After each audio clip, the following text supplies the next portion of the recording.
এই মুহূর্তে সবথেকে বড় খবর, এবার ভয়ঙ্কর বিপদে তৃণমূল সাংসদ এবং অভিনেতা দেব অর্থাৎ দীপক অধিকারী। তিনি Ghatal college, super speciality hospital এবং বীরসিংহ উন্নয়ন পর্ষদের পদ থেকে সরে দাঁড়ানোর 24 ঘন্টার মধ্যে বিজেপি এলাকায় পোস্টার সাটিয়ে সাংসদের বিরুদ্ধে দুর্নীতির অভিযোগ তুলেছে।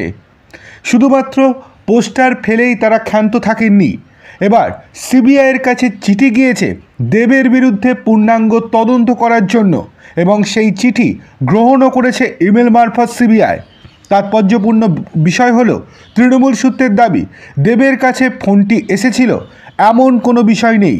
তৃণমূলের একটি সূত্রের দাবি, পুলিশ প্রশাসন ও দলের সর্বোচ্চ মহলে দেবের অনুগামীদের বিরুদ্ধে নিয়োগ সংক্রান্ত এবং আর্থিক দুর্নীতির অভিযোগ জমা পড়েছে।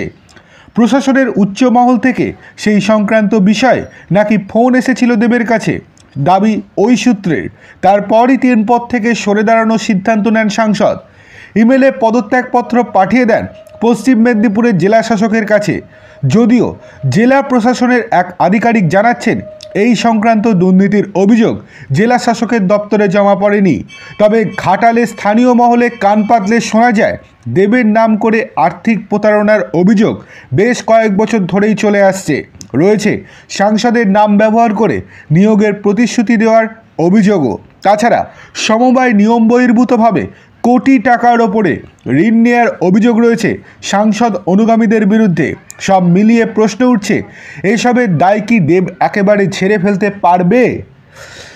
ভোটের মুখে বিজেপিও এখন দেবের বিরুদ্ধে দুর্নীতির অভিযোগকে হাতিয়ার করছে। বিজেপির ঘাটাল সাংগঠনিক জেলা সভাপতি তন্ময় দাস বলছেন, দুর্নীতির কারণেই দেবকে সিবিআই ডেকেছিল এবং আবারও ডাকবে।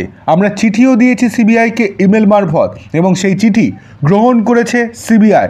দেবের সঙ্গে এখনও যোগাযোগ করা যায়নি, তবে ঘাটালে সাংসদের প্রতিনিধি রামাপদ মান্নার দাবি, অভিযোগের বিষয়টি আমার জানা নেই। ঘাটালের সাংগঠনিক জেলা চেয়ারম্যান তথা প্রাক্তন বিধায়ক শঙ্কর দলুয়ের দাবি, এইসব বিজেপির অপপ্রচার। আর তৃণমূলের ঘাটাল সংগঠন জেলা সভাপতি আশিস হুতাইদ বলেন, অভিযোগ যে কারোর বিরুদ্ধেই উঠতে পারে, প্রশাসন নিশ্চয়ই তা খতিয়ে দেখবে।